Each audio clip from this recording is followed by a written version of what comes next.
Hello guys, this is your friend and we are back with a new fanfic. Which is what if Naruto meets his mother during the Chunin exams, part 1. And if you enjoy this fanfic then please press the like button and subscribe to my channel for more fanfic like this. And now let's start the fanfic. From the light came darkness, and from the darkness came the light once more. A heavy wooden door fell to the ground in front of him, slowly revealing the world he had once witnessed as a member of the living. Willingly stepping out of the upright coffin, the fourth Hokage's eyes fell upon a man he had once bade farewell to. Hiruzen Sarutobi, his predecessor and the third Hokage.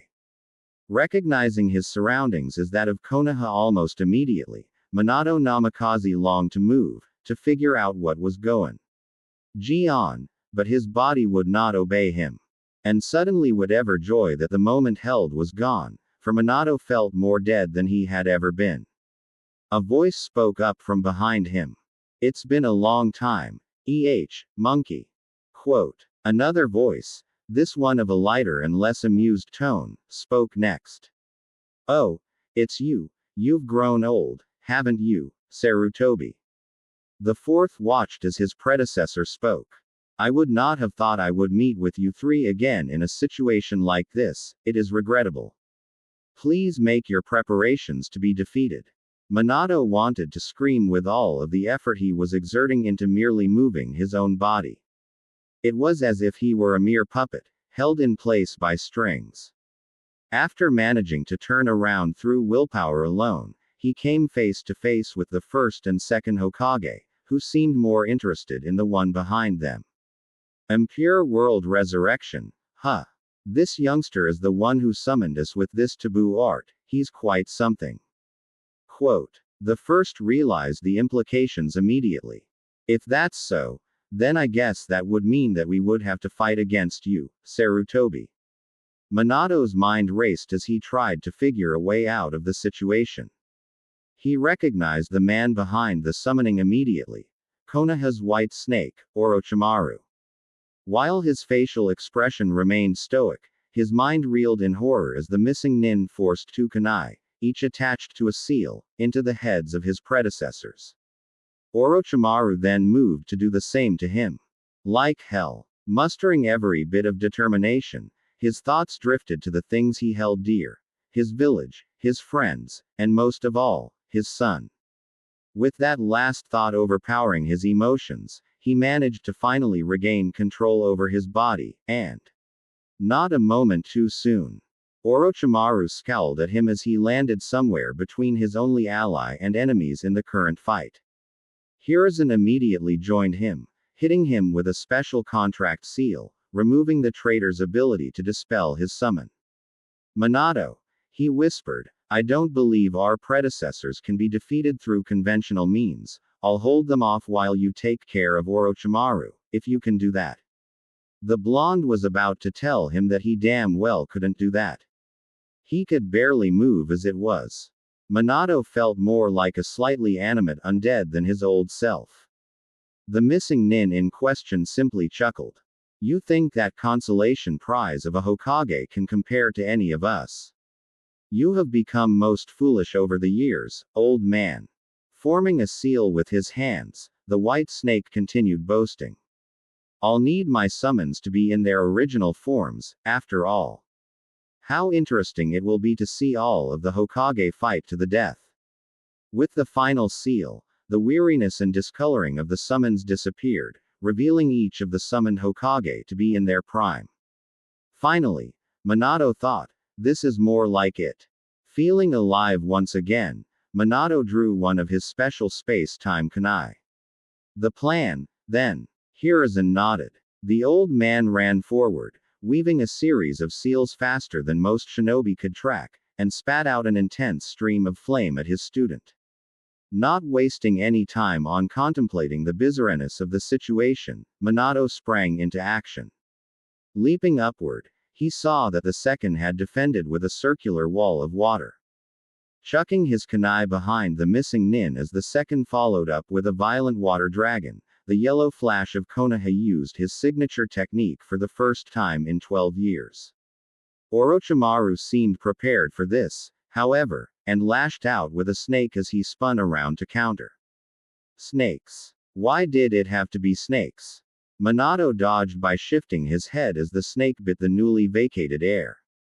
He instantly formed a Rasengan in his palm, swinging it at the snake summoner with no warning. The chakra ball impacted the missing nin's chest, scattering the organs of his lower torso. Before he could follow up, the first caught him off guard with a sudden backhand, sending him several feet away. As he looked up at his handiwork, his expression turned to one of shock as a new Orochimaru spewed out from the now enlarged mouth of the mangled body. I should have known it wouldn't be that easy. A giant black staff swung and knocked the second to the side, causing the first to turn his attention to Hiruzen, who now retracted the Monkey King Enma's staff form. Minato collected himself and analyzed the situation. As a Hokage and Seal Master, he had studied the impure world summoning resurrection technique in detail. Even if he managed to kill that snake of a man, the summons would remain and follow their implanted instructions. The only way to take them out would be to remove their souls from the sacrificial vessels through sealing. Unfortunately, that could not be done until their summoner was removed from the equation. Orochimaru was obviously something less than human, and could withstand injuries that almost no one else could. Only a quick, decisively lethal blow would do. Orochimaru, however, was not about to make the same mistake twice. A snake emerged from his mouth, spitting out a shining sword into the missing nin's hand. The blade of Kusanagi, he said amusedly, is more than you deserve. Consider yourself honored. Throwing his kunai straight at his opponent, Minato's eyes picked out every detail. As the snake moved to block the kunai with his sword, Minato teleported behind his opponent via the sealed kunai, and stabbed the missing nin in the back of the head. Only his extremely keen instincts saved him from being impaled through the back of the skull as his apparent victim began to turn into mud. Teleporting to the sealed kunai he had thrown a moment ago, Minato dodged the blade of Kusanagi by a hair's breadth. Enough! Shouted the snake nin. Biting his thumb, he slammed his palm into the ground, and out of the smoke rose 5 man-sized snakes, all staring at the blonde as if he was their first meal in days. Which, he deduced, was probably true. Time to take it up a notch. Forming a few hand seals, Minato swung his palms in a horizontal semicircle in front of him, creating a slicing blade of wind. Orochimaru jumped clear, but his snakes were not so mobile or intelligent. With them cut down, Minato turned his attention back towards his original opponent. 3 hand seals later, a jet of water shot out at the snake summoner, who dodged in midair with his inhumanly flexible form. The water technique was a ruse, however, as Minato teleported to the sealed kunai hidden within it, Rasengan raging in his palm. Orochimaru's face showed true fear in that moment, but was able to avoid the type of blow that would be the end of him. As his devastated body shot to the ground, Minato didn't let up for a second. Weaving a few hand seals faster than an average blink, the blonde inhaled a small gush of air before exhaling several bullet-like spheres of air at the snake summoner. Orochimaru once again escaped demise by the skin of his teeth, and quickly spewed a new body from the previous one. Almost before he could react, the yellow flash was upon him, swinging his kunai straight at the traitor's face. Orochimaru managed to dodge, but Minato chucked the kunai at the end of his quick swing, allowing him to teleport behind the snake Sanin. As the fourth grabbed Orochimaru's shoulder and forced him down, the blonde aimed another Rasengan at the white snake's head. A last-second replacement technique saved the snake, but now Orochimaru's face could not hide his fear at facing an opponent he had so drastically underestimated. In straight-up combat, he could not defeat, let alone survive long against, the yellow flash. But he was not known as a snake for nothing. His underhanded tactics were a part of why he was legendary. If one cannot defeat a superior opponent in a fair battle, then all one needed to do was attack them where mere strength and power would not matter. Orochimaru had done extensive research of the Hokage he planned to use as his tools, and knew many of their secrets. He had prided himself in his extensive spy network, after all. There was one major weakness the Yellow Flash had that few people knew about: Uzumaki Kushina. The menacing blonde had a lover who died on the same night as he had. Surely such a man could not bring himself to fight the woman he loved. It was the perfect weakness, the kind that amused Orochimaru to no end. And now, the perfect opportunity had arisen.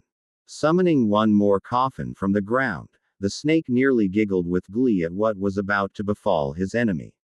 Minato's eyes widened in shock and fear as the coffin lid fell to the ground, revealing the decrepit form of his late wife, Kushina.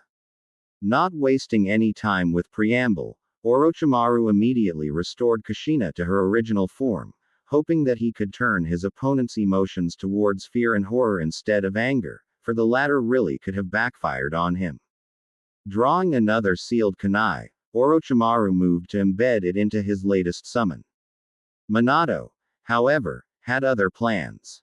For Orochimaru had failed to discover one other, crucial secret. Kushina had the Hiraishin seal, the basis of his signature teleportation technique, placed on her skin along with the E-ite trigram seal that once marked her as a Jinchuriki, a host of a great-tailed beast. The Yellow Flash was renowned not just for his teleportation, but for his raw speed and reaction time as well.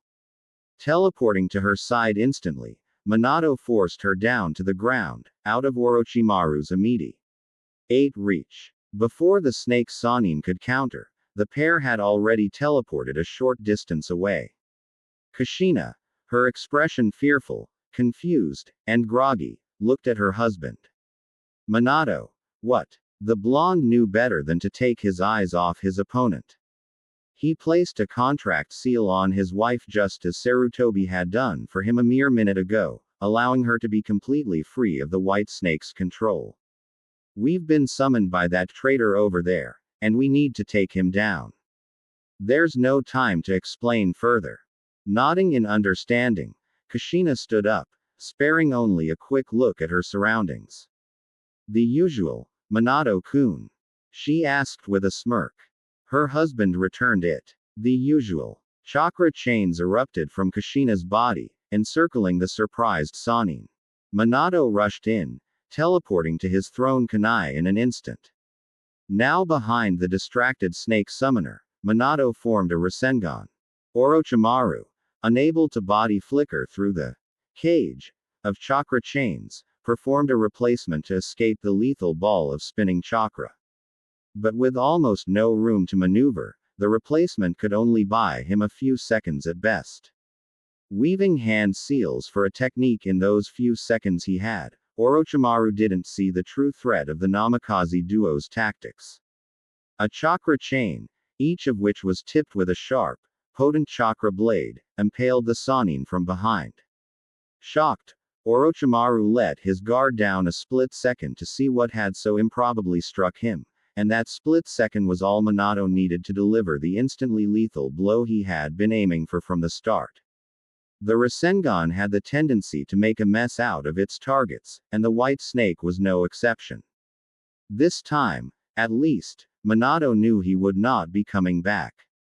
Orochimaru-sama, shouted a frantic, spider-like man holding up a corner of the barrier. Kushina and her husband paid him no mind as they continued the fight. A few seconds of checking for a replacement later, Minato and Kushina turned their attention to the remaining threats, the first and second Hokage.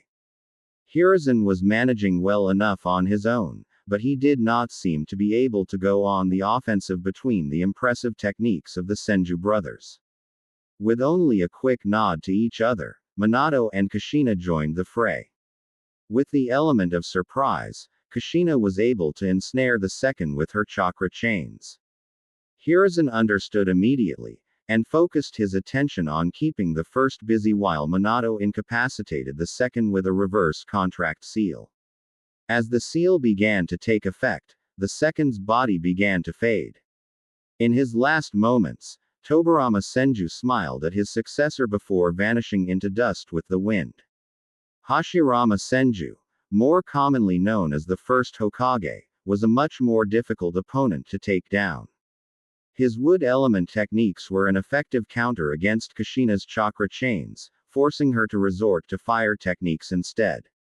Engaging the first in his preferred fighting style, Minato teleported in and out of reach, preventing his opponent from performing more significant wood technique. Outnumbered by the three, Hashirama was eventually forced into submission, and given the same seal as his late brother. Now, having lost all hope entirely, the Sound Four disengaged the barrier and immediately retreated into the forest. The Anbu captain and his team gave pursuit of one of the members, but Minato and Kushina had other things to worry about. As the blonde stared at his hands in wonder, Hiruzen approached his successor. In case you're wondering, Minato, you won't fade away like Hashirama and Tobirama. The seals Orochimaru placed on them were designed to turn them into mindless killing machines, thereby destroying the essence of their souls, at least as far as their trip to the living world is concerned. Since you two did not suffer the same fate, and because the contract between you and your summoner was broken, you are essentially free. Your bodies were returned to their original form by Orochimaru, thus making you both living human beings once again.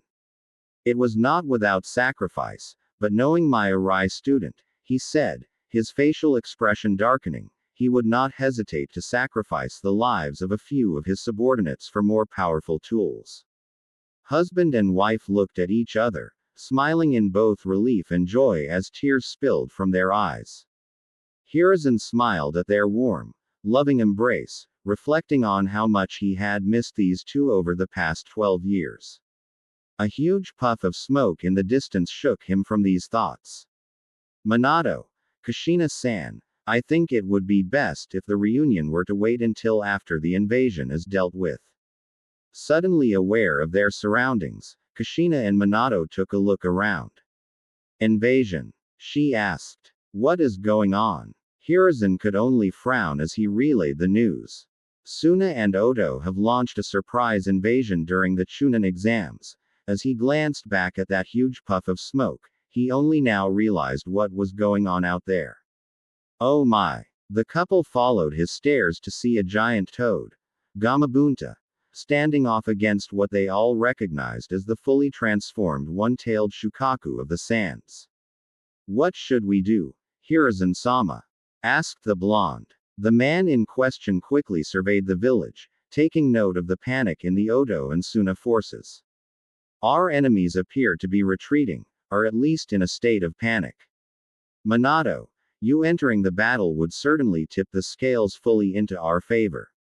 As for the one-tails, he glanced back towards the giant toad, which was now fighting the Shukaku in close combat, but he could not finish the sentence. Hiruzen-sama, I'll go and help out our forces at once. Minato turned to his wife, his smile full of concern. Kushina-chan, stay safe, no matter what, please. Her smile overshadowed his own as she gave him a chaste kiss. I will, Minato-kun. Just like his moniker suggested, Minato was gone in a flash. Before Kushina and Hiruzen could decide what to do on the matter of the one-tails, the battle between the giants intensified. Huge blasts of wind and water collided, leaving both spectators in wonder. Moments later, their jaws hit the floor as the nine tails emerged from the giant plume of smoke. The toad occupied a moment earlier. As memories of that dreaded October 10th came flooding back to them both, Kushina suddenly gasped, now remembering all about her son, whom she had not had time to think about in the heat of the moment. The nine tails latched on to the Shukaku, and then another huge puff of smoke revealed that the giant toad was merely under a transformation technique. Half a minute later, the one-tailed Shukaku began to collapse into a mound of sand. Who was that? Asked Kushina. Hiruzen could only stare at the battlefield blankly. Jiraiya. I'm sure. He's the only one who can summon toads these days, and definitely the only one with the guts to take on a tailed beast by himself. Quote. Satisfied with the answer, Kushina fidgeted nervously as she asked a very different question. My son. Where is my son? The third Hokage smiled warmly at her. Your son was participating in the Chunin exams when they were interrupted by the invasion. He won his first match, blowing away everyone's expectations, including mine. It was quite the fight. Kushina lowered her head as a tear strolled down her cheek. She tried picturing her baby boy, now much older, fighting his way through the Chunin exams. It was both heartwarming and depressing for her at the same time. A few moments later, she was able to look the Hokage back in the eye. Is he safe right now? Hiruzen didn't pretend to know the answer. I wish I could say, but I was engaged with Orochimaru since the moment the invasion started. I have no idea what happened to him, but his Jonin sensei is one of the best there is. He wouldn't let anything happen to his students. And judging by the way things are going down there isn't much we can do now anyway. Your husband seems to be living up to his reputation quite nicely. She lightly chuckled in response. For now, she reveled at every sight, every smell, and the knowledge that she was once again alive. But most importantly, she could always be there for her son, from now on. She could be with her family, like she could only dream of on the night she died. With those thoughts in mind, his smile was overrun with tears of joy. 00.000.00. Seeing the yellow flash enter the battle for Konoha was beyond surreal for everyone involved, but the reactions were quite different, depending on whose side one was on. For Konoha Ninja, there was the initial disbelief, which was quickly replaced by joy and relief as the legend began tearing through the enemy nin. For the invading ninja, there was only sheer terror as Konoha's yellow flash began taking them out left and right. Within minutes, the invading forces began a full, panicked retreat. 00.000.00. Jiraiya nearly fell to his knees in disbelief when rumors of the return of the yellow flash hit his ears. Rushing to the stadium as quickly as he could, his voice completely failed him when he saw his student and Kushi Na standing right there, alive and well. A small crowd of Konoha ninja were gathered around them, though kept a respectful distance.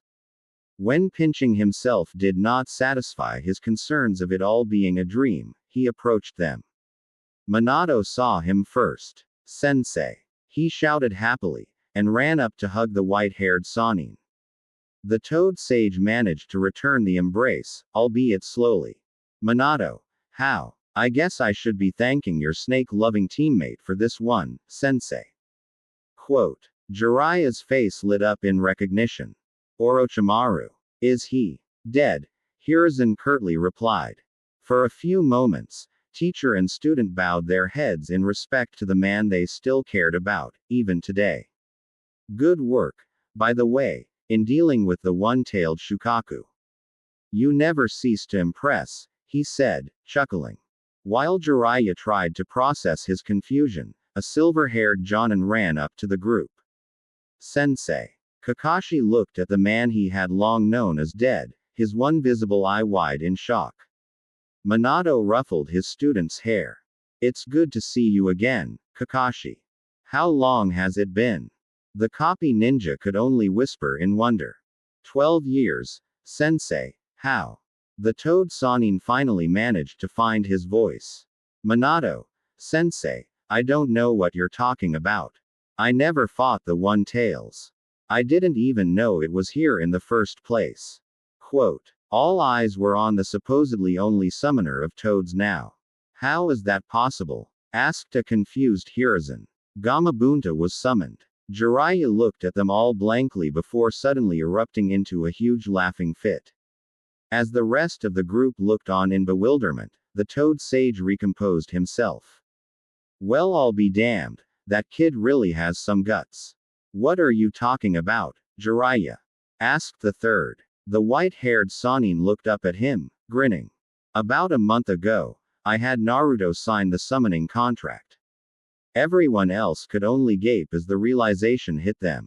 Naruto managed to summon the Toad Boss and defeat a tailed beast, at 12 years old. Thought Kushina. The boy's parents swelled with pride while Hiruzen and Kakashi could not pick their jaws up from the floor. Minato's eyes began to water at the thought of his son, the baby he had not been able to see grow up, but now he could be there. Now, Kakashi feebly said, I had no idea Gaara was the One-Tails Jinchuriki. I can't believe I sent them after him. Yash! Yelled a green-clad ninja from behind Kakashi. Then we shall find them immediately. Let us make this a challenge, my eternal rival. Whoever find them first. Guy looked back at his rival, finding him noticeably absent.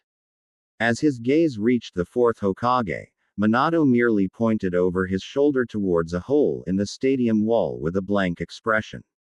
How devious of you, my eternal rival! He shouted, racing through the hole. Minato turned towards his predecessor. If you don't mind, Kushina and I are going to join the search. I trust everything else can wait. Quote, I'm going to have to join you on that hunt, said a cheerful Jiraiya. With a nod from the third, the group set out. 00.000.00. Kakashi, with his well-trained sense of smell, was able to track down his team first. Smelling Asuma's scent near Shikamaru's, he deduced that they were not in need of immediate assistance and continued on until he reached his students. At first glance, he was very worried, but his senses kicked in a moment later, telling him that both Naruto and Sakura were alive. Sasuke, is everyone all right? Dazed, the Uchiha could only nod. Kakashi placed a hand on his shoulder while giving his characteristic, I smile. Good work, Sasuke. You all did great. Instead of smiling at the compliment, Sasuke looked down, brooding. Before he could question any further, Guy burst into the clearing. It seems you have beaten me this time, my eternal rival. Tomorrow, I will run 200 laps around Kono. Quiet, Kushina yelled as she pounded the top of his head. Kushina, you have no idea how awesome you are for doing that, commented Kakashi, who actually gave a short laugh. Minato and Kushina, however, could only stare at the unconscious form of their son. Tears instantly fell from their eyes as they took in his appearance. Kushina let out something between laughs and sobs as she knelt next to her son. Minato followed moments later. Sasuke, reeling at the sight of the legendary and long-dead fourth Hokage, stared in wonder. Kakashi performed a quick checkup on Naruto after Sakura, assuring the parents that he was fine, just exhausted. He may look just like you, sensei, but he's all Kushina in everything else. The parents' smiles grew and their tears flowed in earnest. Beginning to put the pieces together, Sasuke tried to sort out the impossibility that was in front of him. What they're saying, the way they're acting, it's as if he's their son, but that's impossible. There's no way the dead last could be the son of the fourth Hokage. And I thought he was dead, anyway. Kushina, mixed emotions overwhelming her completely, began sobbing as she took her son's limp hand. The boy was wearing a ridiculous orange jumpsuit, but he still looked just like his father. The parents melted into each other as they pulled the unconscious Naruto into their embrace. For the first time, they could truly act like a family. Standing by the sidelines, Jiraiya smiled at the reunion before him. As tears rolled down his cheeks, he could safely say that this was one of the happiest moments in his life, and he would bet a substantial amount of money that Minato and Kushina would say the same. Waiting inside Naruto's hospital room, his parents, Team 7, Jiraiya, and Hiruzen discussed how best break the news to the young blonde. Sasuke and Sakura, however, were more than curious as to what that news was in the first place. I'm afraid I'm going to have to ask you two to leave, Hiruzen said as he eyed the two. They're classified matters here to discuss, and personal ones as well. Though their curiosity was now piqued, they had no desire to disobey their Hokage and left. With that out of the way, we can get down to more serious matters. Minato, Kushina-san, he sighed, knowing what he was about to say would cause the two a great deal of guilt and turmoil. After you died, I decided it was best that Naruto's heritage be kept a secret, for many reasons. Without your protection, he was an easy target for your old enemies looking for revenge, and thus goes by the surname of Uzumaki. I promised myself that I would tell him the truth when he was older, but right now, he had absolutely no idea who his parents are. Quote, for the parents who never got to be a true family, this was yet another blow to their heavy hearts. They were, however, able to understand his reasoning on the matter. With a nod from Minato, the third continued. The worst part, however, is that initially, most of the villagers saw Naruto as something of a shell for the Nine Tails itself, and took their resentment and bitterness out on the boy. Their shocked and horrified expressions told Hiruzen that it would be best to continue this part to the end as quickly as possible. Naruto suffered from their hatred, I cannot deny that. Though I was able to protect him from most physical harm, the emotional and psychological damage is nonetheless significant. Taking note of the clenched fists of his successor and gritted teeth of the redhead, he kept going. Still, Naruto has grown into a good-natured boy, who is surprisingly able to deal with emotional and psychological problems despite his young age. I have no doubt that a short time with you two would help him in more ways than you could imagine. Quote, trying to process what the third was telling her was difficult in many ways for Kushina. Her baby had been seen as the monster he kept imprisoned, the worst fate for a Jinchuriki. As the former Jinchuriki of the Nine Tails herself, she could almost understand how terrible that would be. But what he said last gave her some hope that perhaps he withstood that adversity well enough for her to help her son in time. It is a village law that no one who knows about Naruto's status as a Jinchuriki is allowed to tell someone who does not. Naruto did not know about it himself until a few months ago, when he graduated from the academy through unconventional means. Since then, he has proved himself to be a remarkable boy. Through his will to never give up, he has gradually changed the village's opinion of him for the better. I can think of no greater example of this than yesterday's events, where after winning his first round match in the Chunin exams finals, the entire stadium erupted in cheers and applause. I think that by now, most of the villagers view him in a positive, or at least indifferent light. No doubt after word has spread of his victory over Suna's own Jinchuriki, his reputation will benefit even more. Relief spilled over the parents as this news hit them. The outrage that had been building up in their minds had been stagnated, much to Hiruzen's relief. Minato, Kushina-san, I humbly ask you to give the villagers a second chance. Their opinions and treatment of Naruto were unjustified and wrong, but they have changed a great deal over a short period of time. Naruto is also a very forgiving person, and I doubt he holds any grudges towards them. In my opinion, his efforts to prove himself to the villagers were vindicated, in his eyes, when he received cheers and applause yesterday after winning his match. That alone has undoubtedly helped him a great deal psychologically. Minato and Kushina's anger gradually faded away. They considered the fact that the villagers seemed to be redeeming themselves slowly but surely, and if Naruto was willing to forgive, then they should too. There is one last thing I must suggest, however, said Hiruzen. Naruto does know that you, Minato, were the one to seal the Nine Tails into him. He still looks up to the fourth Hokage as a hero and his idol in spite of that, but how he would react to you being his father is unknown. I think it best to wait outside until he has come to terms with the rest of the information we are about to dump on him before bringing that part into the equation. With a silent nod to his wife and a quick look at his son, Minato left the room. Both of the parents were smiling at the revelation that their son had looked up to his father as an idol even when he had no idea of their blood relation. For them, It was a small connection and conciliation with their son. Now, I believe it is time to wake the boy up, the third said. A quick medical technique later, and the blonde's eyes began to groggily open. Kushina sat at his bedside, tears already forming as she saw those bright blue eyes for the first time. Nah. His eyes fully opened and began taking in his surroundings. Her heart nearly melted when his eyes met hers, but before he could ask any questions, Kakashi decided it best to ease the blonde into the situation first. How are you feeling, Naruto?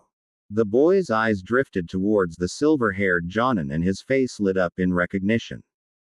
Kakashi-sensei. Are Sakura-chan and Sasuke okay? Kakashi walked over to Naruto's side, smiling. Yeah, they're fine. He ruffled the blonde's hair as he continued. You did a great job, Naruto. Most of the village has probably heard about what you did by now, and they're impressed. I'm proud of you. Such praise was monumental to Naruto, and it showed through his huge smile and slight blush. There's someone I'd like you to meet, though. He gestured with his hand towards the emotional redhead that sat by his bed. Naruto looked at her, confused. Who are you? And why are you looking at me like that? To the blonde's bewilderment, her smile grew even more. Naruto, it's been a very long time. I'm your mother. Slightly widened eyes and mouth was the only reaction from the boy. Internally, his mind could hardly begin to process the thoughts and questions that surfaced. When he was little, the orphanage caretakers had assured him that any parents of his could not possibly love a monster like him. Thinking about parents in general hurt his heart and made him feel lonelier than ever. But now, this woman in front of him was claiming to be his mother. What? Was that really true? Did his mother hate him? Or did she love him? What is love, anyway? Where have you been all my life? Sensing her son's confusion, she sought to answer some of the questions he was probably asking himself. Naruto, I'm so sorry. A sharp intake of breath revealed to the rest that she was bordering on crying.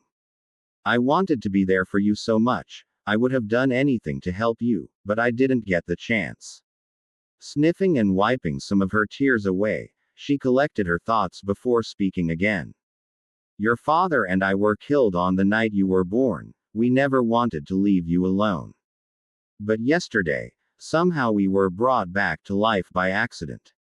So we're going to be here for you from now on. We're going to help you in every way we can. We love you so much.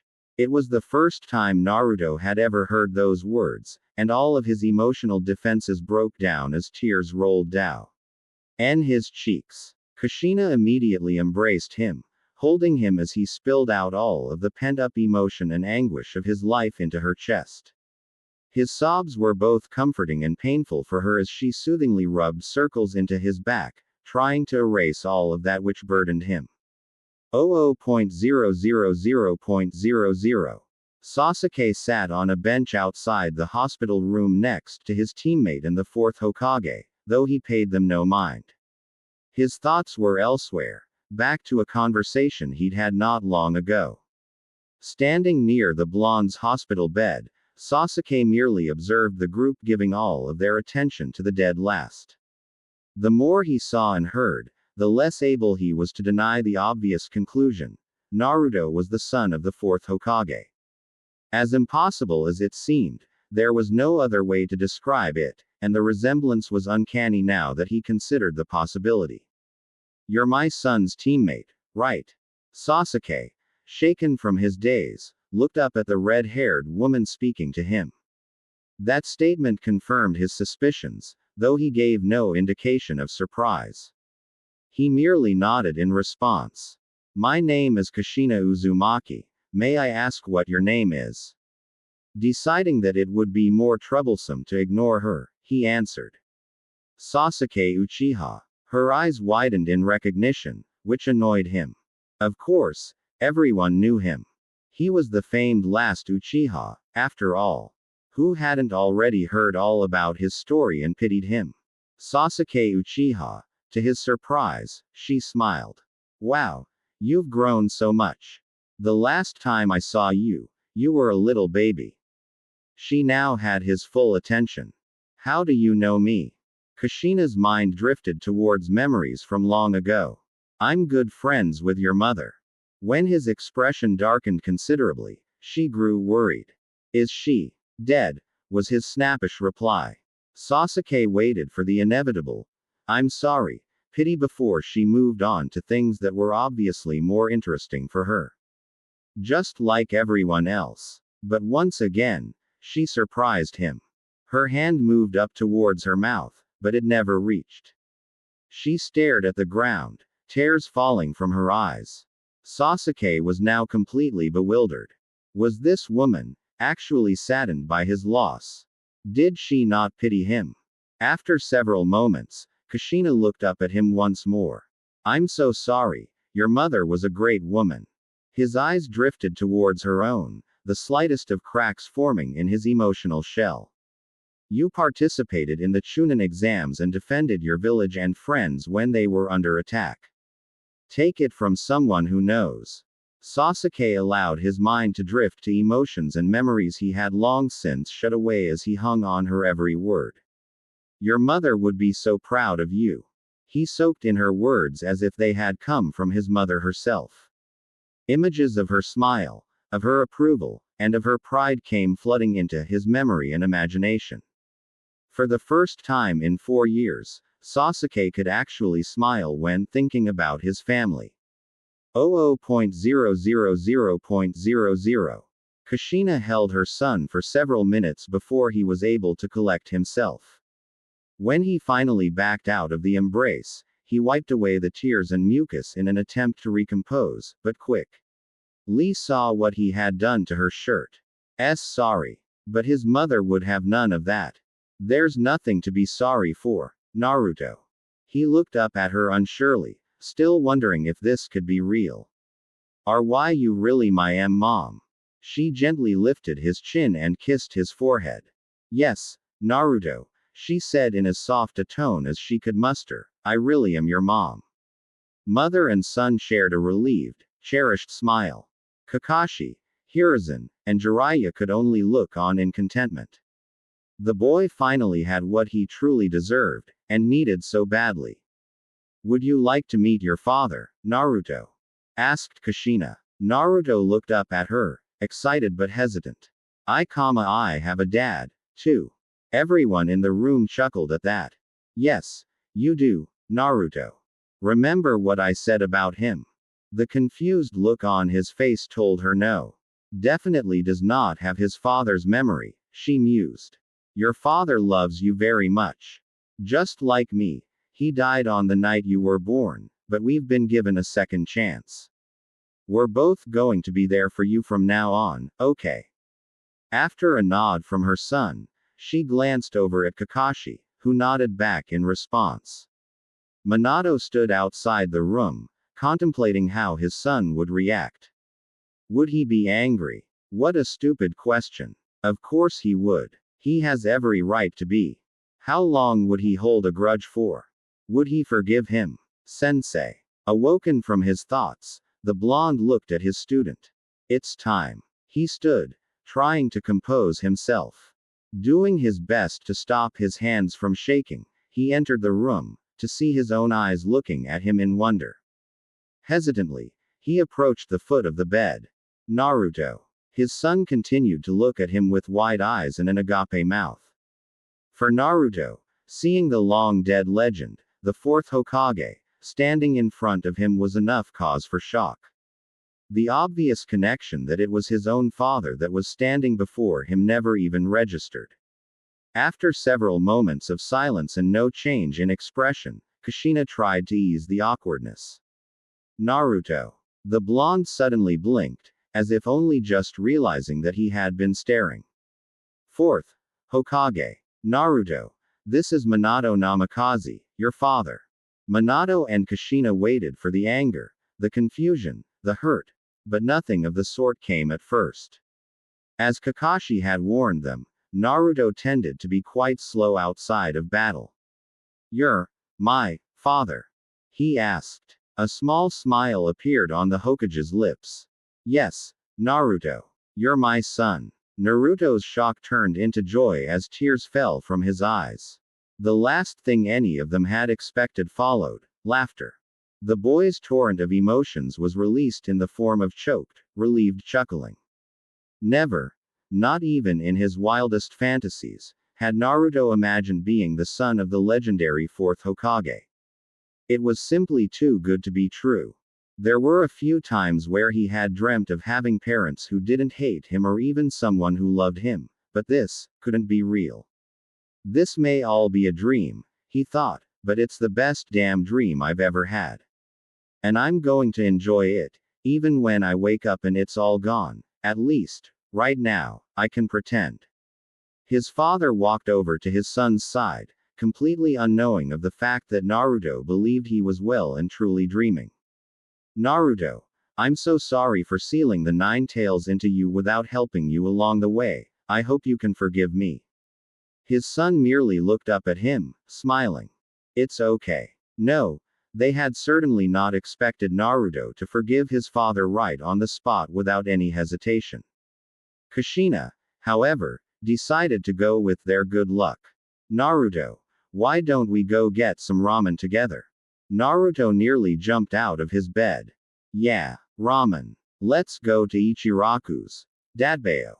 Dadbayo? Asked Minato and Kushina. Their eyes met right before bursting into laughter. You really take after your mother, Naruto. The boy took the comment in stride, laughing along with them after the explanation. 00.000.00.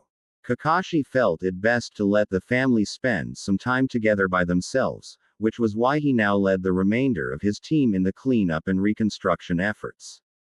For once, Sasuke and Sakura did not utter a single complaint at the slew of D-rank missions, and for that Kakashi Old do nothing but be proud of them. Is it true? Asked Sasuke. He had just dropped a pile of splintered wood and glass into a larger trash pile. As what true, Sasuke? The copy ninja retorted. Black eyes turned to look at him, but without the usual look of stubborn animosity. Is Naruto really his son? Sakura turned to hear teammate, eyebrows raised. Why, Kakashi. There you are. The silver-haired Jonin turned around to see Asuma walking towards him, along with the rest of his team. He nearly sighed as he also saw Kurenai, Guy, and their teams right behind them. Asuma, what's wrong? The chain smoker looked dumbfounded. Nothing's wrong, idiot. It's just that there have been a ton of rumors going around about the fourth, and seeing as you're his student. He's alive, along with his wife. Asuma continued his exasperated rant. We know that he's alive, but some people are saying that he's, wait, did you say wife? By now, everyone nearby had stopped their work and paid their full attention to the conversation. Yes, the fourth has a wife. And a son. A son. That can't be right. Everyone would have known about him by now. Who is he? Kakashi bewildered everyone with an uncharacteristic smile. A certain blonde knucklehead who goes by the name of Naruto Uzumaki. Quote. Their expressions, Kakashi decided, were priceless. Asuma's cigarette fell from his mouth, and even the usually stoic Shino looked like he'd had a bucket of ice water dumped on him.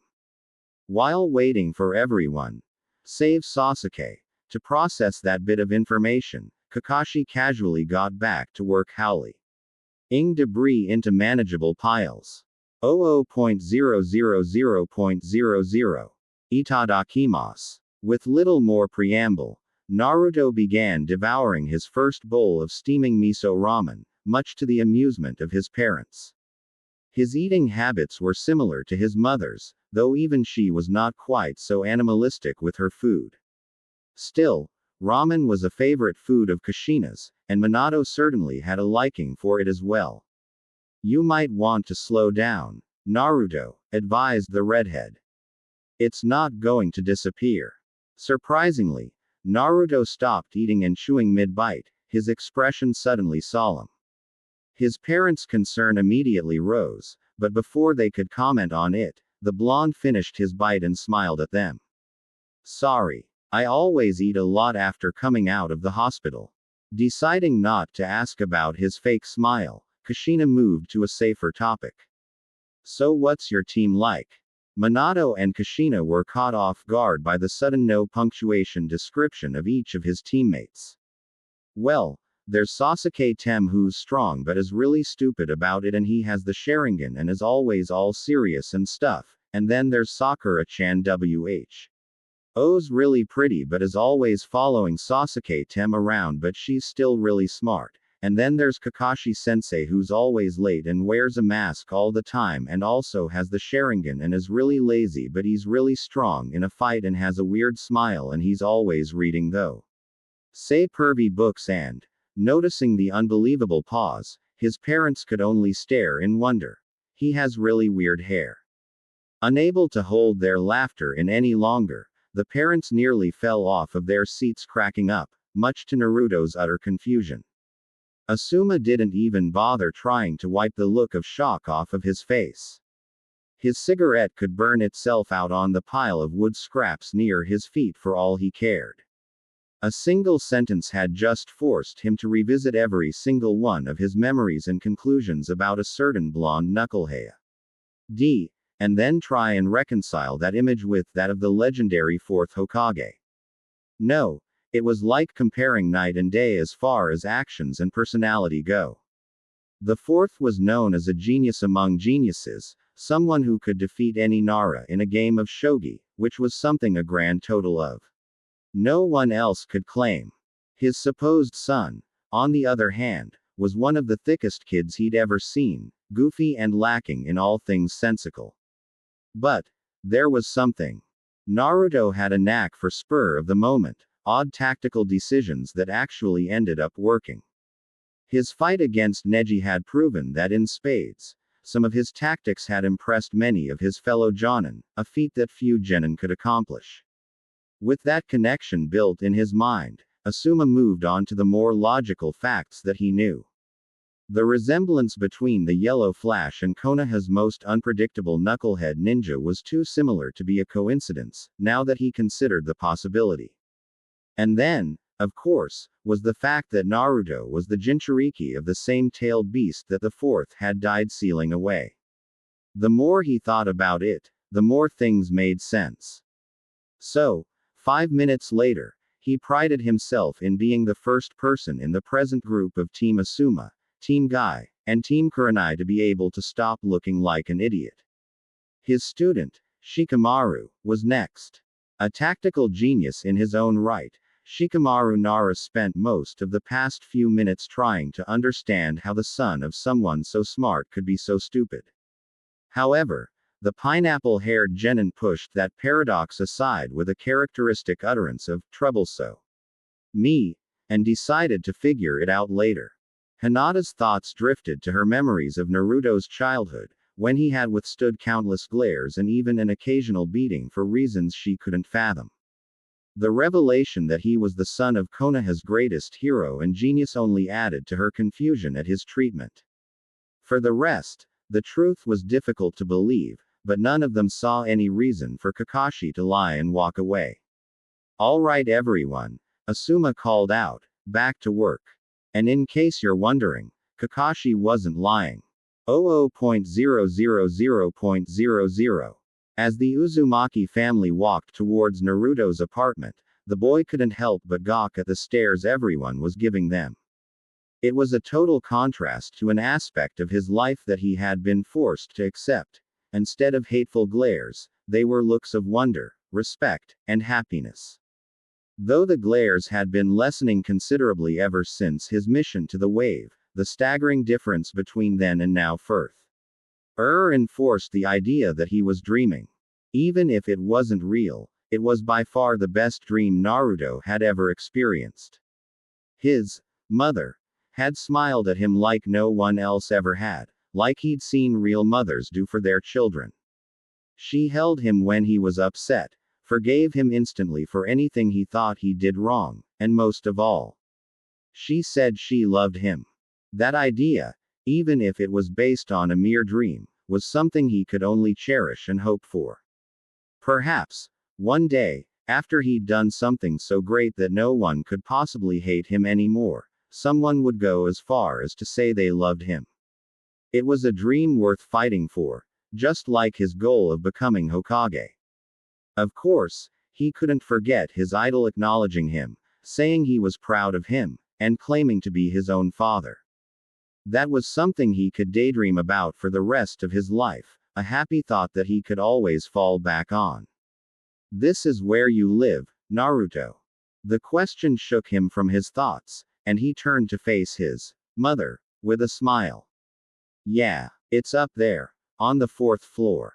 As he walked in the apartment, Minato stifled a frown. It was obviously not well kept. Messy was putting it politely.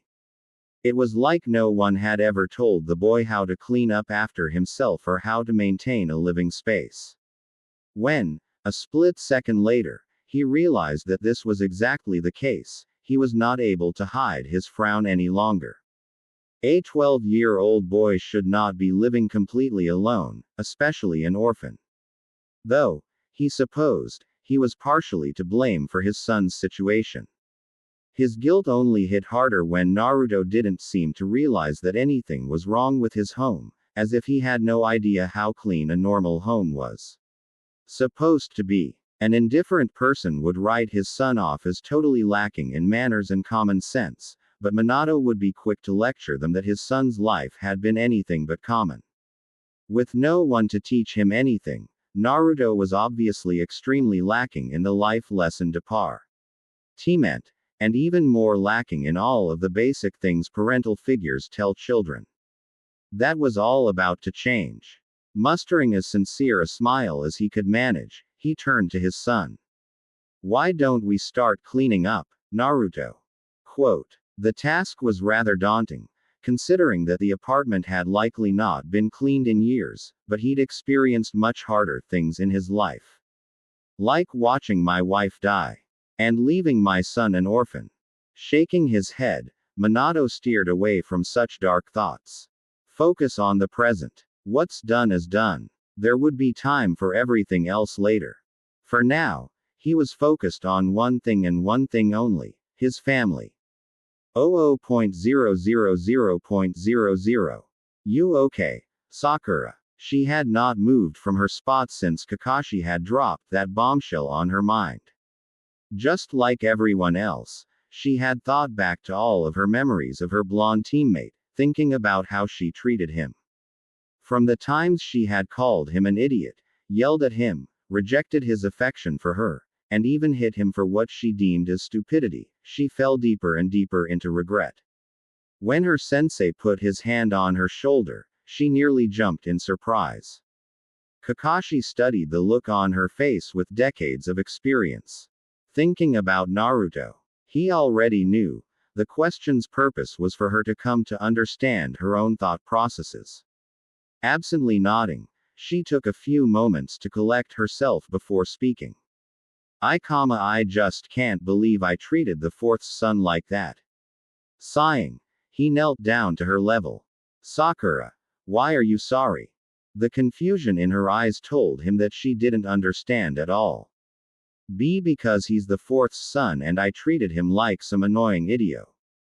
Sakura. She looked him back in the eyes, as if hoping that he held the answers she was looking for. Why does his father's identity mean anything? The gears were turning in her head, but she was obviously not going to respond anytime soon, so he continued. You just found out who his father is, but why does that matter? If you treated him like an annoying idiot, why are you only sorry for it now? Naruto has not changed at all since yesterday. Sighing once again, he decided to make it as clear as possible to her. Sakura, if you are truly sorry, then you should apologize to Naruto for being mean to him. You should feel sorry not because he's someone's son, but because you treated him unfairly. Just like you would with anyone else. Quote. He could almost see the invisible words being soaked up like a sponge. After continuing the stare for a few moments longer for effect, he returned to duty. 00.000.00. Even before the Uchiha massacre, Sasuke liked to train. Back then, it had been all about impressing the people he cared about, surpassing their expectations, and earning their approval. Now, he trained for two very different reasons, one of which he never liked to admit to himself. He could not rest until he had avenged his clan, and his brother was still leagues beyond him. It would take years, but he would at least know that he was not wasting time. When the thoughts of his past, of his family, of his brother surfaced, he dove straight into training until he could not think about anything else. Years ago, he had once allowed his thoughts to stray and remain on those painful subjects, but he had long since learned that nothing good came of that. Or so he thought. Your mother would be so proud of you. Quote. With a cry of frustration, he punched the wooden stump hard enough to crack it. He paid no mind to the blood seeping from his knuckles or the pain. One of the first and hardest lessons he had learned since his academy days was to push aside pain and ignore it. Once you think about it, it consumes you. He had enough trouble keeping his head above water as it was. That woman. She knew his mother. She was a good friend of hers. Not family, but a connection, close enough to be too close to home for him to ignore. Years of solitude, and suddenly this woman walked into his life, like a long-lost relative. He didn't know why he felt that way, and it ate at him. He needed to find the answer. 00.000.00. Let's see. Ramen, ramen, and more ramen. Wow. Kushina was both amused and surprised at the food stored in the kitchen, or lack thereof. Vegetables were non-existent, and in the fridge, she considered calling a hazardous material team to clean it out. How did he live on this? She knew from experience that the nine-tailed fox maintained a minimum health standard for its host. On particularly long and difficult missions, she could go days without food and still be energetic. That was the only explanation, she figured, for him not suffering from malnourishment. Looks like we're going to have to take ramen off the menu for now. Turning around to look for her son, she saw that he was currently taking out random odds and ends from under his bed. She walked up behind him silently, knelt down to his level, and placed her hands around his shoulders. Naruto, she said, love and care radiating from her tone. Can we talk for a minute? The fact that he completely froze under her touch told Kushina that he was very unfamiliar with this type of contact. Pushing the depressing thoughts away before they could take hold, she helped ease him out of his uncomfortableness as he turned around. Beaming at her son, she spoke softly. You can't eat ramen all the time. I know that it tastes really good, but you have to eat other things all the time too. Oh. After a hesitant nod from him, she continued. You can't rely on the fox to keep you healthy and help you grow. At the mention of the word fox, Naruto's eyes widened as he tried to distance himself from his mother. Why you? No. Taking note of the sheer fear in his voice and expression, she quickly attempted to reassure him. Of course I know, silly. I used to have the fox inside of me, too. That bit of information seemed to send his mind into another tailspin. The reason you have those birthmarks, she said, tracing her fingers across each of them soothingly, is because I gave birth to you when I was the host of the fox. Though I do have to say, Kushina commented as her smile grew even wider, I think they're cute. Quote. What she could not have known was that he viewed those whisker-like birthmarks similarly to how Kushina once viewed her hair, something that marked her as different. People would always know that he was the demon child, because of them.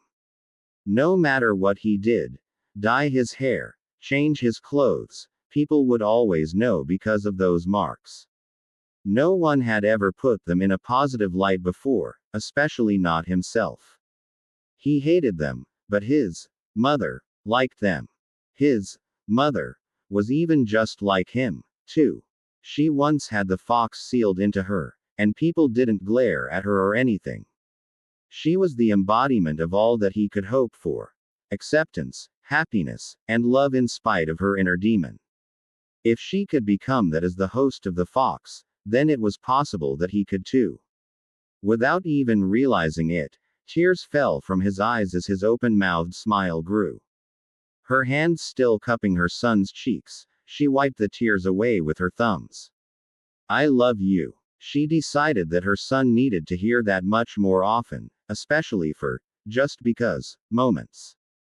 To accentuate the message, she once again softly kissed his forehead. Now, why don't we go get some dinner?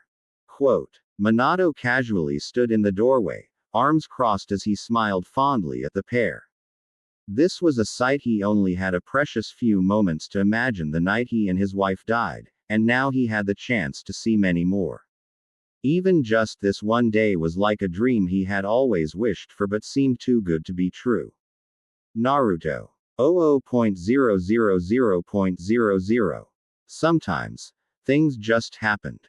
One could wish for it to be otherwise, but that same person would always know that wish could make things much worse. Like, for instance, receiving an enemy shinobi for ambassadorial purposes with no preamble and wishing that it could have waited another day. I'm sorry, Minato. Walking into a nice restaurant to find his successor, he spotted the frown on Minato's face as he approached the table. Please forgive me for interrupting your much-deserved family time, Minato, but a very urgent matter has come up and I thought it best to involve you in the negotiations. The blond man sighed, but nodded a moment later. He looked up at his son's eyes, smiling. I'm sorry, Naruto. I'll have to see you later. Trust me, though, I will be back. I promise. The boy's reply was more solemn than he had expected, but not something they could concern themselves with right now. Minato fell into step with him as soon as they left the restaurant. What's the problem? As you know, Konoha was invaded yesterday by both Suna and Oto forces. While we know little about the latter, a pair of Suna shinobi arrived at the village gates less than half an hour ago and surrendered themselves, claiming that they were delivering important information. They're currently under guard at the Hokage Tower, though I think it would not do to keep them waiting. His companion looked down for a moment in contemplation. Then let's not waste time discussing what might be going on. With a few flickers, they arrived at the tower and reached the Suna ninja. You said you had important information to tell us, Minato stated. Right down to business as usual, I see, thought Hiruzen. One of the Suna ninja, who looked relatively young but had a piece of cloth covering half of his face, stood up and bowed respectfully. Hokage-sama, my name is Baki. I am a Suna Jonin, and one of the leading commanders of the recent and wrongful invasion. A short time ago, a search party, myself included, located the remains of Cage and his personal bodyguards. The evidence indicated that they had been dead for some time, meaning that Orochimaru, who originally approached Suna offering an alliance, was impersonating our Cage.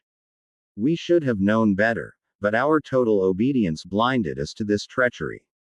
Though I cannot speak on Suna's behalf, I felt it necessary to inform you of what we have discovered regardless. However, given all that has occurred, I expect the Suna Council will readily agree to peace negotiations, especially if you were to relay your possible intentions as soon as possible. Quote. Though he did not show it, Minato and Hiruzen were elated. The ominous reality that their supposed ally had attacked them was a very dark and dangerous turn of events. This new revelation, however, seemed to represent the best-case scenario. A shared look between the two Hokage confirmed their course of action to each other. Then we'll contact Suna immediately and tell them that we are willing to begin peace negotiations, spoke Minato. Baki bowed once more. Thank you, Hokage-sama. Seeing that the man seemed to have something else to say, Minato delved right into the heart of the matter. Is there something else you wish to say, Baki-san? After a few moments of hesitation, the Suna Jonin spoke his mind. Is it true that you are the Yellow Flash? That you've returned. At that, the blonde could not help but smile. Indeed. I am well and truly back, and here to stay. On that note, he gave Baki a quick nod before walking out of the room. Hiruzen told the guards to give the Suna ninja diplomatic guest quarters, though informed them that they would be under constant surveillance. Minutes later, he joined his successor in the Hokage's office. Seeing Minato slowly gaze between the desk and the window, he guessed what was on the man's mind. Nostalgic. Minato didn't take his look off of the vista the windows offered. I remember the last time I set foot in this office. That day, the day everything went wrong. The old man took soft, measured steps as he walked up to his successor, reminiscing about that same day. When Minato turned back towards him, tears were falling freely from his eyes. My son was held hostage the minute he was born.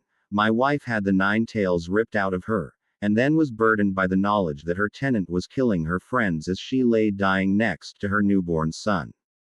Even as blood seeped from her mouth, she offered to drag the fox back into her and die with it to save me and our son.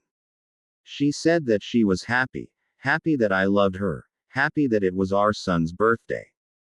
As the raw emotions that he had kept pent up came flooding back, he collapsed down to the floor, sobbing as he continued. She said that she could only picture happiness at the thought of surviving and living with her family, that her only regret was that she wouldn't get to see Naruto grow up. A cry of pure anguish sounded from the man, indicating to Hiruzen quite clearly that he had never had time to get over the loss, or his pain. And now, he went through his childhood alone, and hated, and it's my fault. I put my burdens on his shoulders and left him completely alone to deal with it all. He sniffed in deeply, a pained moan escaping his lips. What have I done? Hiruzen knelt beside him, placing a hand on his shoulder. Minato, I cannot pretend to know if there was some other option you could have taken that night, nor can I know what would have happened had you taken it, but I do know that your decision was not without merit. The consequences of your decision may have been harsher than you originally thought, or are willing to accept, but the consequences of a different decision could have been far worse. We will never know. There is no point in asking, what if? We're past that point. What has been done has been done. You are likely the only one who blames yourself for your decision. Even Naruto bears no ill will towards you, quite the opposite, in fact. Quote. Minato began to collect himself soon after the words had sunk in. It doesn't change what my son went through, he said, wiping his eyes. Nor does it change the fact that we were never there for him. Quote. His predecessor merely smiled. But now you will, both of you. That thought that Kushina spoke of, the thought of her living with her family, it has come true. Belatedly, perhaps, but it is true nonetheless. And now that she is no longer the 9 tails Jinchuriki, neither she nor Naruto are in danger of a similar crisis ever again. The other man's look was anything but reassured, to Hiruzen's surprise. No, if anything, they're in just as much danger as before. Quote. Why? How? Minato's bloodshot eyes met his worried own. Because Kushina's seal didn't fail that night, we were attacked out of nowhere by a powerful man. He knew everything. He was able to separate me from Kushina long enough for him to forcibly extract the 9 tails from her weakened seal, and he was capable of controlling the fox. This information sent Hiruzen reeling. This man, was he an Uchiha? Do you know who he was? Blue eyes gazed out the window. He had the Sharingan, that much is certain. He may have even been Madara Uchiha, but all indications point towards this man acting alone, or at least with accomplices I can't fathom. He's still alive, I'm sure, and waiting for another opportunity to strike. Quote. It was Hiruzen's turn to steady himself with the floor. Oh no. No. What is it? Asked the blonde, now very curious. The third's eyes were a million miles away as his voice grumbled with guilt and grief. After the attack, we suspected the Uchiha clan was responsible, at least in some way. They were cordoned off into a special district at the edge of the village and kept under constant Anbu surveillance. We began tracking many of their members.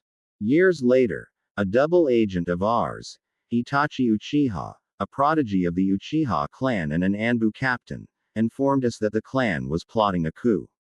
But it seems that I was not the first to find out, as Danzo, Hamura, and Udent were aware of this information. For some time, the latter two were surprised I didn't already know. When I informed them that I would try and negotiate with the clan, they told me that the time for peaceful resolutions is over.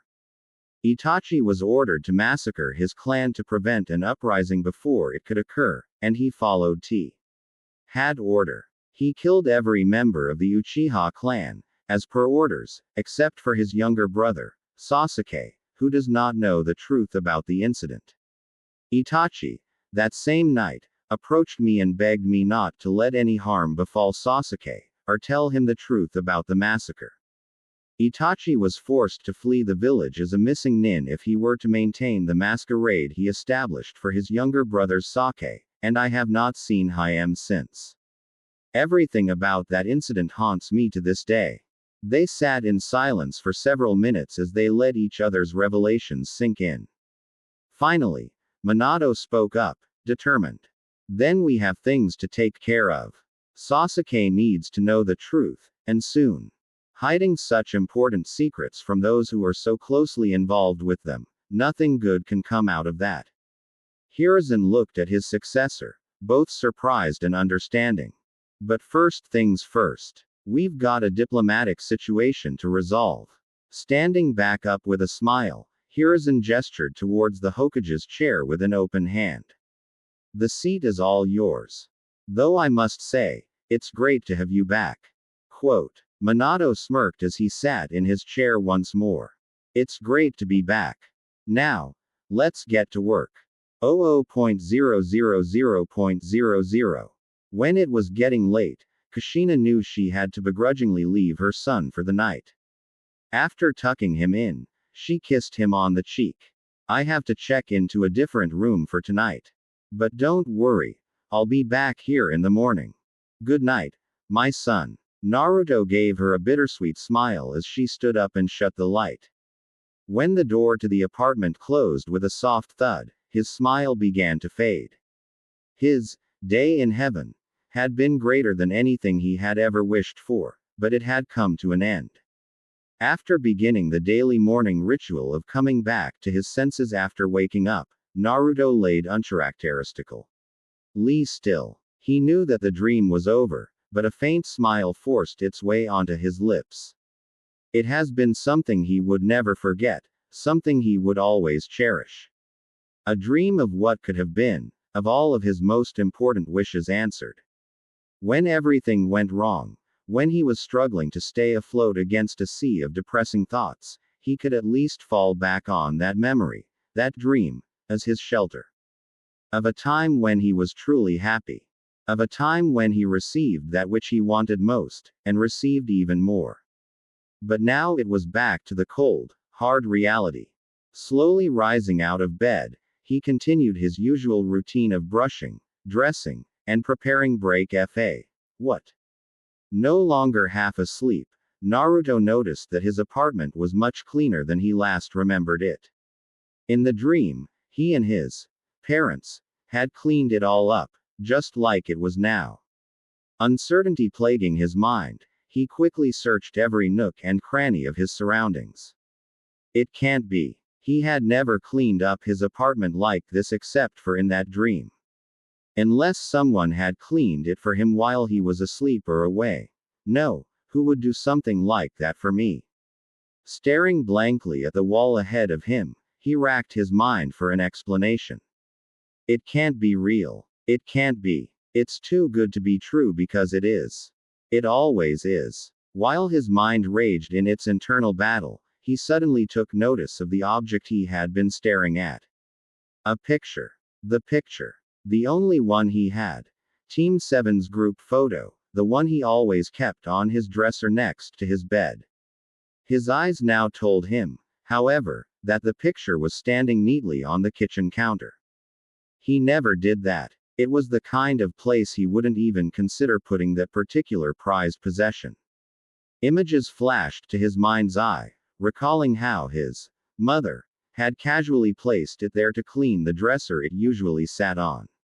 And then, she moved my kunai holster into the drawer underneath the picture. He ran over to it, his mind fixated only on the brown, wooden handle that would reveal the answer. With frantic fury, he shoved open the drawer. To find his kunai holster, right where she had left it. He didn't put it there, and he never would, but he distinctly remembered his mother placing it exactly where he found it. Naruto's mind locked up as he felt his knees weakening. As if frightened by the holster and all it represented, he unevenly paced backward until his knee gave out entirely, causing him to fall backwards, straight into the corner of the wooden dining table. Cursing through the pain and throbbing, Naruto rubbed the back of his head furiously, not caring to. He covered his hands in blood as he did so. Moments later, when the pain was dull enough to be a mere afterthought, he began trying to reconcile two realities that clashed in every way possible. For someone who had never had much in the way of fortune, the dream was indeed far too good to be true in his mind. When his trust had been broken time and again, he was very cynical when it came to good things happening to him. But was there any other way to explain it? He never did these things, no one else ever would, and he remembered his parents doing it. So, was there anything that proved it wasn't real? The fourth is dead, his mind retorted. How could he be your father and help you clean your apartment if he's dead? His brows furrowed in concentration, he decided that one thing would prove that it was real. I have to see the fourth, alive and KIC. A knock resounded from the door. Not used to entertaining guests in his home, as if such a thing would ever happen, he mused, let alone when confronted with paradoxes, he simply stared dumbly at the white, simple entrance to his humble abode. When the door swung open, his thumping heart was the loudest sound in his ears. The familiar woman with calf-length red hair strolled into his home, 2 bags of groceries tucked into her arms. Behind her came a spiky-haired blonde, dressed in a casual dark blue uniform. The fourth, Naruto. Kushina cheerfully called, her steps twisty and playful. When she saw him sitting on the floor, his hands red with blood, she rushed over with widened eyes as she set the grocery bags down beside him. Naruto, are you okay? She asked, her tone laced with worry. Minato was at his other side almost immediately after her. A quick check on his hands and body revealed that the wound was a head injury. Naruto, Minato asked, more firmly than his wife. If the head injury was serious, he needed to keep his son focused and awake. Naruto switched his blank gaze from his mother to his father, attempting to form words. This is real. For a second, Minato thought that the head injury must have been very serious and needed to be dealt with at the hospital immediately, but a different conclusion reached his mind soon after. The fox has healed injuries far worse than this, and he's looking me straight in the eye, clearly and soberly. So Minato reactively gasped as he finally realized what was going on. He doesn't think this is real. Kushina was similarly taken aback, but Naruto continued to clarify his question. You guys are really my parents.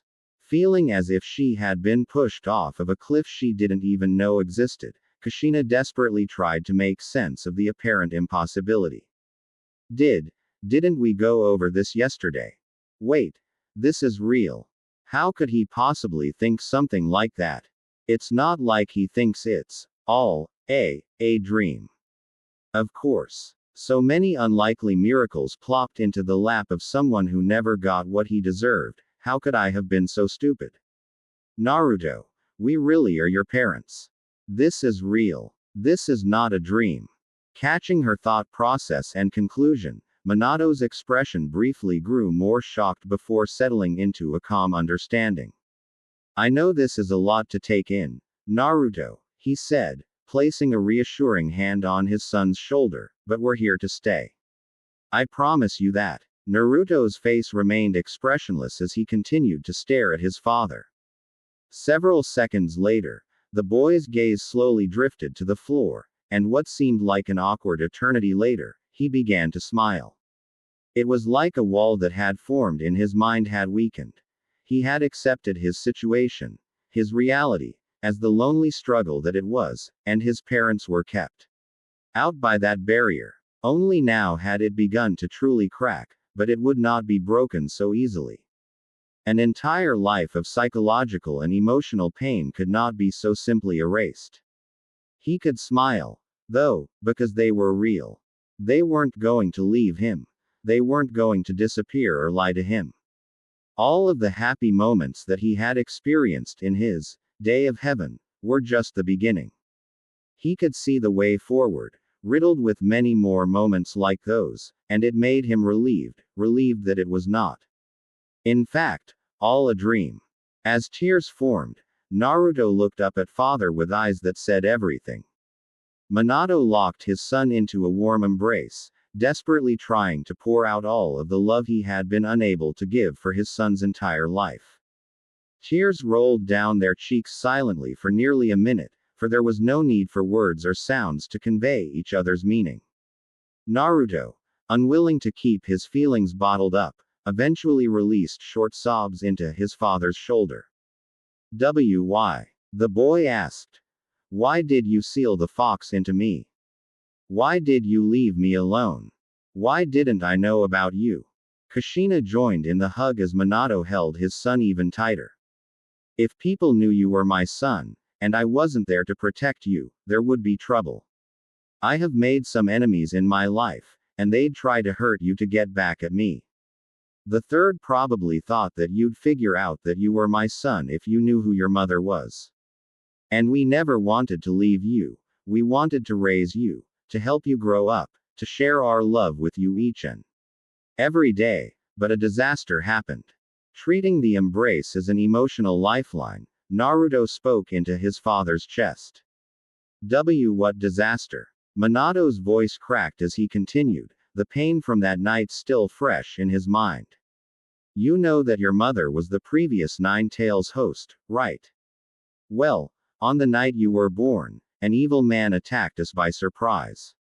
He managed to separate your mother and I, and his hands shaking, Minato tried to stifle the deep pain in his heart as he recalled the agonizing, mortal wound that had befallen his wife.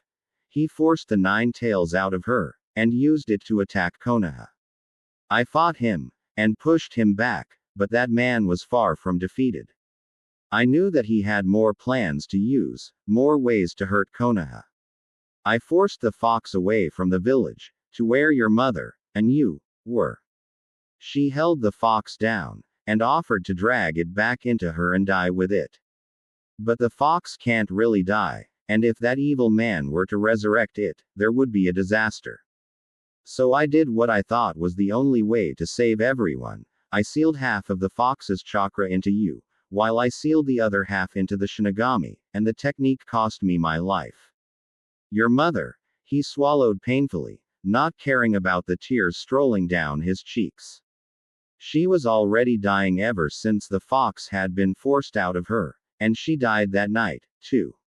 We never wanted to leave you alone, Naruto, we're so sorry.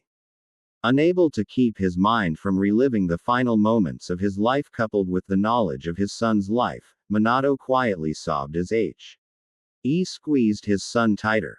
I'm so sorry. Naruto didn't say anything for several minutes, much to his parents' concern. If he was mad at them, if he didn't forgive them, they didn't want to think about it. His voice was weak and cut off abruptly by the lump in his throat. After swallowing to clear it, he continued in a voice filled with sadness and confusion. I don't. I hate that. Why did he have to do it? Why did it happen to me? Why? Kushina understood his frustration. She too had had her life destroyed from out of nowhere by events out of her control. It was beyond frustrating. You were overwhelmed with pain that seemed too much to be real. You refused to accept it, and start taking out that anger on whatever you can find to blame for your pain. Because that man was a true monster, and we were in his way. Sometimes there's no good reason why. Sometimes things just happen. I know it sucks, but the best thing to do is to use that anger to drive you to make sure it never happens again. After taking a minute to process her words, Naruto finally eased himself out of the hug. Wiping away